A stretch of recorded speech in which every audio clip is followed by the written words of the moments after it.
ವ್ಯಕ್ತಿತ್ವವೆಂದರೆ ಅದು ಚಂದನದ ಪರಿಮಳದಂತೆ. ಹಾಗಾಗಿ ದೂರದರ್ಶನದ ಒಂದು ಕಾರ್ಯಕ್ರಮ ಕೆಲವು ವರ್ಷಗಳ ಹಿಂದೆ ವ್ಯಕ್ತಿತ್ವ ಚಂದನ ಎನ್ನುವ ಹೆಸರಿನಲ್ಲಿಯೇ ನಡೆಸಿಕೊಟ್ಟಿದ್ವಿ. ಚಂದನ ಎಂದರೆ ಆ ಗಂಧದ ಪರಿಮಳ, ಶ್ರೀಗಂಧದ ಪರಿಮಳ. ಆ ವ್ಯಕ್ತಿತ್ವವೂ ಅಷ್ಟೇ ಆ ಶ್ರೀಗಂಧದ ಪರಿಮಳದ ರೀತಿ ನಿಮ್ಮ ಮಾತು, ನುಡಿ, ನಡೆ, ವರ್ತನೆ ಎಲ್ಲವನ್ನ ಜನ ಗಮನಿಸ್ತಾ ಇರ್ತಾರೆ. ಹಾಗಾಗಿ ವ್ಯಕ್ತಿತ್ವ ವಿಕಸನ ಎಲ್ಲರಲ್ಲಿ ಆಗಬೇಕು, ವ್ಯಕ್ತಿತ್ವ ಪರಿವರ್ತನೆ ಎಲ್ಲರಲ್ಲಿ ಆಗಬೇಕು ಎನ್ನುವ ಸದುದ್ದೇಶದಿಂದ ನಾವು ವ್ಯಕ್ತಿತ್ವವೆಂದರೆ ಅದು ಚಂದನದ ಪರಿಮಳದಂತೆ. ಆ ಪರಿಮಳ ಒಂಥರ ಚೆನ್ನಾಗಿರುತ್ತೆ, ಆದರೆ ಎಕ್ಸ್ಪ್ಲೈನ್ ಮಾಡಿದ್ರೆ ಹೇಳಕ್ಕಾಗಲ್ಲ, ಅನುಭವಿಸ್ಲೇಬೇಕು. ಬದುಕು ಅಷ್ಟೆ, ಬದುಕನ್ನ ನಾವು ತೀರ ಹತ್ತಿರದಿಂದ ಅನುಭವಿಸುತ್ತಾ ಸಾಗಿದರೆ ಮಾತ್ರ ಅದು ಚೆನ್ನಾಗಿರುತ್ತೆ. ಹಾಗಾಗಿ ಅನುಕ್ಷಣ ಅನುಭವಿಸಿ ಎನ್ನುವ ಮತ್ತೊಂದು ಕೃತಿಯನ್ನು ನಾನು ಬರೆದಿದ್ದೇನೆ ಎನ್ನುವ ಮಾಹಿತಿಯನ್ನ ಕೊಡುತ್ತಾ ನಮ್ಮ ಆನ್ಲೈನ್ ಪಾರ್ಟಿಸಿಪೆಂಟ್ಸ್ಗೆ ಈ ವಿಷಯದ ಬಗ್ಗೆ ಮಾತಾಡೋದಕ್ಕೆ ಕೇಳ್ತಾ ಇದ್ದೇನೆ. ಮೊದಲನೇದಕ್ಕೆ ಮಾಲತಿ ಮೇಡಮ್ ಟೀಚರ್ ಅವ್ರನ್ನ ಕೇಳ್ತಾ ಇದ್ದೇನೆ. ಎಸ್ ಮಾಲತಿ ಮೇಡಮ್, ನಮಸ್ಕಾರ. ಹೌದು, ನಮಸ್ತೆ ಸರ್. ವ್ಯಕ್ತಿತ್ವ ಅಂದ್ರೆ ಒಬ್ಬ ವ್ಯಕ್ತಿಯ ಬಾಹ್ಯ ಮತ್ತು ಅಂತರಂಗದ ಚಿತ್ತಾರ ಸರ್. ಅದ ಮನಸ್ಸಿನ ಮತ್ತೆ ಹೊರಗೆ ನಮ್ಗೆ ಏನ್ ಕಾಣಿಸುತ್ತೆ ಅಪಿಯರೆನ್ಸು, ಅವೆರಡೂ ಸೇರಿನೇ ವ್ಯಕ್ತಿತ್ವ ಆಗುತ್ತೆ. ನಮ್ಮ ವ್ಯಕ್ತಿತ್ವ ಅಂದ್ರೆ ಕೇವಲ ನಮ್ಮ ಒಂದು ಉಚ್ಚಾರ, ಮಾತುಗಾರಿಕೆ ಮತ್ತೆ ನಮ್ಮ ಡ್ರೆಸ್ ಇಷ್ಟೇ ಅಲ್ಲದೆ ನಮ್ಮ ಆಲೋಚನೆಗಳು, ಚಿಂತನೆಗಳು, ನಮ್ಮ ಒಂದು ಮೌಲ್ಯಗಳು ಇವೆಲ್ಲವೂ ನಮ್ಮ ವ್ಯಕ್ತಿತ್ವದಲ್ಲಿ ಅಡಗಿದೆ. ಚಂದನ ಹೇಗೆ ನಿಷ್ಕಲ್ಮಶವಾಗಿ ತನ್ನ ಪರಿಮಳವನ್ನ ಇತರರಿಗೆ ಹರಡುತ್ತೋ, ಆ ರೀತಿ ನಮ್ಮ ಒಂದು ವ್ಯಕ್ತಿತ್ವ ಇತರರಿಗೆ ಮತ್ತೆ ಮೌಲ್ಯಗಳು ನಾವ್ ಇತರರಿಗೆ ನಮಗೆ ಗೊತ್ತಿಲ್ಲದೆ ಅಥವಾ ನಮ್ಮ ಅರಿವಿಗೆ ಬರದೆ ಇನ್ನೊಬ್ಬರಿಗೆ ಉಪಯೋಗವಾಗುವ ರೀತಿಯಲ್ಲಿ ನಮ್ಮ ಮೌಲ್ಯಗಳನ್ನ ನಾವು ಬೆಳೆಸ್ಕೊಳ್ತಾ ಹೋಗ್ತಾ ಇದ್ದಾಗ ಆ ವ್ಯಕ್ತಿತ್ವ ಅನ್ನೋದು ಚಂದನದ ಪರಿಮಳದಂತೆ ಇತರರಿಗೆ ಹರಡುತ್ತೆ. ನಮ್ಮ ಒಂದು ಪ್ರತಿಭೆಯನ್ನ ಹೆಚ್ಚು ಮಾಡ್ಕೊಂಡಾಗ, ನಮ್ಮ ಒಂದು ಉತ್ತಮ ಮೌಲ್ಯಗಳನ್ನ ಹೆಚ್ಚು ಮಾಡ್ಕೊಂಡಾಗ ಮತ್ತು ನಮ್ಮ ಆದರ್ಶಗಳನ್ನ ಹೆಚ್ಚು ಮಾಡ್ಕೊಂಡಾಗ ಏನಾಗುತ್ತೆ ಅಂದ್ರೆ ನಮ್ಮ ವ್ಯಕ್ತಿತ್ವ ತುಂಬಾ ಚೆನ್ನಾಗಿರುವಂತ ಒಂದು ವ್ಯಕ್ತಿತ್ವವನ್ನ ನಾವು ರೂಪಿಸ್ಕೊಂಡಂಗಾಗತ್ತೆ. ಆ ವ್ಯಕ್ತಿತ್ವ ಇತರರ ಮೇಲೆ ಪ್ರಭಾವವನ್ನ ಬೀರುತ್ತೆ. ಇತರರ ಜೀವನದಲ್ಲಿ ಅವರ ಮೌಲ್ಯಗಳನ್ನ ಹೆಚ್ಚಿಸ್ಕೊಳ್ಳಕ್ಕೆ, ಅವರ ಪ್ರತಿಭೆಯನ್ನ ಹೆಚ್ಚಿಸ್ಕೊಳ್ಳಕ್ಕೆ ಅಥವಾ ಅವರ ಒಂದು ನಮ್ಮನ್ನೇ ಆದರ್ಶವಾಗಿ ತೆಗೆದುಕೊಳ್ಳುವಂತ ವ್ಯಕ್ತಿತ್ವ ನಮ್ಮದಾಗತ್ತೆ. ಆದ್ರಿಂದ ನಮ್ಮ ಆಲೋಚನೆಗಳನ್ನ, ಚಿಂತನೆಗಳನ್ನ, ಆದರ್ಶಗಳನ್ನ ಉತ್ತಮವಾಗಿಸ್ತಾ ಚಂದನದ ಪರಿಮಳದಂತೆ ನಮ್ಮ ಒಂದು ವ್ಯಕ್ತಿತ್ವದಿಂದ ಇತರರಿಗೆ ಸಹಾಯವಾಗುವ ರೀತಿ, ಪ್ರೇರಣೆಯಾಗುವ ರೀತಿ, ಮತ್ತೆ ಅವರಿಗೆ ನಮ್ಮಿಂದ ಕಲ್ತ್ಕೊಳ್ಬೇಕು ಅನ್ನುವಂತ ಒಂದು ಆಸೆ ಇತರರಲ್ಲಿ ಉಂಟಾಗುವ ರೀತಿ, ಅವರು ಕಲಿಯುವಂತ ಒಂದು ಪ್ರತಿಭೆ ನಮ್ಮಲ್ಲಿರುವ ರೀತಿ ವ್ಯಕ್ತಿತ್ವವನ್ನ ರೂಪಿಸ್ಕೊಂಡಾಗ ಚಂದನದ ಪರಿಮಳದಂತೆ ನಮ್ಮ ವ್ಯಕ್ತಿತ್ವ ಆಗತ್ತೆ ಅಂತ ಹೇಳ್ತೀನಿ ಸರ್. ಧನ್ಯವಾದಗಳು. ನೀವು ಶಿಕ್ಷಕಿ ಅಲ್ವಾ, ತುಂಬಾ ಚೆನ್ನಾಗಿ ಹೇಳಿದ್ರಿ. ಈಗ ಅಕ್ಷತಾ ಏನ್ ಹೇಳ್ತಾರೆ ಕೇಳೋಣ. ಅಕ್ಷತಾ ಬಂಡಿ, ವಿದ್ಯಾರ್ಥಿನಿ. ಎಸ್ ಅಕ್ಷತಾ. ನಮಸ್ತೆ ಸರ್. ಇವತ್ತಿನ ಟಾಪಿಕ್ ಬಂದು ವ್ಯಕ್ತಿತ್ವವೆಂದರೆ ಅದು ಚಂದನದ ಪರಿಮಳದಂತೆ. ನಿಜವಾಗ್ಲೂ ಸರ್, ವ್ಯಕ್ತಿತ್ವ ಅನ್ನೋದು ಚಂದನಕ್ಕೆ ಹೋಲಿಸಿದ್ದಾರೆ ಅಂದ್ರೆ ಚಂದನ ಯಾವಾಗ್ಲೂ ಶುದ್ಧವಾಗಿ, ಸೂಕ್ಷ್ಮವಾಗಿ ಮತ್ತು ಶಾಂತತೆಯಿಂದ ಇರುವಂತೆ ನಮ್ಮಲ್ಲಿ ಕೂಡ ಒಂದು ವ್ಯಕ್ತಿತ್ವ ಅನ್ನೋದು ಸಹ ನಮ್ಮ ಒಂದು ಮನಸ್ಸನ್ನ ಯಾವಾಗ್ಲೂ ಶಾಂತವಾಗಿರಿಸಿರ್ಬೇಕು. ಮತ್ತೆ ಏನೇ ಸಮಸ್ಯೆ ಬಂದ್ರು ನಿಭಾಯಿಸಿಕೊಂಡು ಹೋಗುವಂತ ಸಾಮರ್ಥ್ಯವನ್ನ ಕೊಟ್ಟಿರ್ಬೇಕು. ಶುದ್ಧತೆ ಅಂದ್ರೆ ಯಾವಾಗ್ಲೂ ಚಂದನಂದು ಯಾವ ರೀತಿ ಶುದ್ಧವಾಗಿರುತ್ತೋ ಹಾಗೆ ವ್ಯಕ್ತಿಯ ಆಲೋಚನೆಗಳು ಮತ್ತು ಕಾರ್ಯಗಳು ಶುದ್ಧವಾಗಿರ್ಬೇಕು. ಯಾವಾಗ್ಲೂ ಸತ್ಯವನ್ನ ನುಡಿತಾ ಹೋಗ್ಬೇಕು, ಪ್ರಾಮಾಣಿಕತೆಯಿಂದ ಇರ್ಬೇಕು. ಆಗ ಮಾತ್ರ ನಮ್ಮ ಒಂದು ವ್ಯಕ್ತಿತ್ವ ಅನ್ನೋದು ಚಂದನಕ್ಕೆ ನಾವು ಹೋಲ್ಸಕ ಸಾಧ್ಯವಾಗುತ್ತೆ ಸರ್. ಸೂಕ್ಷ್ಮತೆ ಅಂತ ಬಂದಾಗ ನಮ್ಮ ಸುತ್ತಮುತ್ತಲಿನಲ್ಲಿರುವಂತಹ ಜನರ ಭಾವನೆಗಳನ್ನು ಅರ್ಥ ಮಾಡಿಕೊಳ್ಳುವಂತ ಒಂದು ಮನೋಭಾವವನ್ನ ಹೊಂದಿರ್ಬೇಕು ಅಂತ ಹೇಳ್ತೀನಿ ಸರ್. ನಮ್ಮ ವ್ಯಕ್ತಿತ್ವ ಅನ್ನೋದು ಯಾವಾಗ್ಲೂ ಸ್ಥಿರವಾಗಿರ್ಬೇಕು. ಸಮಯ ಸಂದರ್ಭಕ್ಕೆ ಬದಲಾಗದ ಹಾಗೇನೆ ಸ್ಥಿರವಾಗಿದ್ದಾಗ ಮಾತ್ರ ನಮ್ಮ ವ್ಯಕ್ತಿತ್ವ ಅನ್ನೋದು ಒಂದು ಚಂದನದ ಪರಿಮಳದಂತೆ ಯಾವಾಗ್ಲೂ ಶುದ್ಧವಾಗಿರುತ್ತೆ ಅಂತ ಹೇಳ್ತೀನಿ ಸರ್. ಧನ್ಯವಾದಗಳು. ಎಸ್, ತುಂಬಾ ಚೆನ್ನಾಗಿ ಅಕ್ಷತಾ ಹೇಳಿದಿರಿ. ಈಗ ಹರಿಪ್ರಸಾದ್ ಏನ್ ಹೇಳ್ತಾರೆ ಕೇಳೋಣ. ಎಸ್ ಹರಿಪ್ರಸಾದ್. ವ್ಯಕ್ತಿತ್ವವೆಂದರೆ ಅದು ಚಂದನದ ಪರಿಮಳದಂತೆ.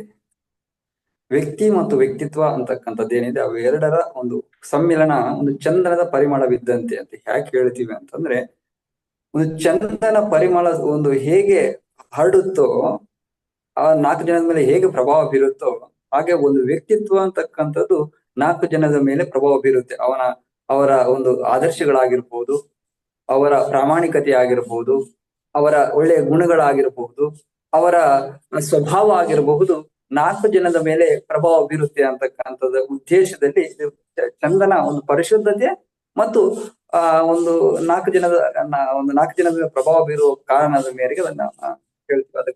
ಅದಕ್ಕೆ ಚಂದನದ ಪರಿಮಳ ಅಂತ ಕರಿತೀವಿ ಸರ್. Okay, very good. ಈಗ ನಮ್ ಜೊತೆ ಕಟ್ಟೇರಿ ಸ್ವಾಮಿ ಇದ್ದಾರೆ, ಏನ್ ಹೇಳ್ತಾರೆ ನೋಡೋಣ.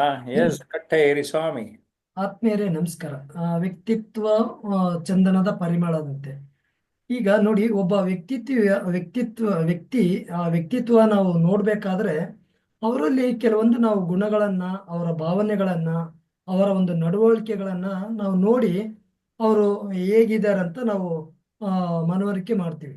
ಹಾಗೆ ಒಬ್ಬ ವ್ಯಕ್ತಿ ಚಂದನದ ಪರಿಮಳದಂತೆ ಇದು ಆಗ್ಬೇಕಂದ್ರೆ ಅವರಲ್ಲಿ ಕೆಲವೊಂದು ಈ ಮೌಲ್ಯಗಳನ್ನ ನಾವು ನೋಡ್ಬೇಕಾಗ್ತದೆ. ಅದರಲ್ಲಿ ಮೊದಲನೇದಾಗಿ ನೈತಿಕ ಮೌಲ್ಯಗಳನ್ನು ನಾವು ನೋಡ್ಬೇಕಾಗ್ತದೆ. ಎರಡನೇದು ವ್ಯಕ್ತಿತ್ವ ಮೌಲ್ಯಗಳನ್ನ ನಾವು ನೋಡ್ಬೇಕಾಗ್ತದೆ.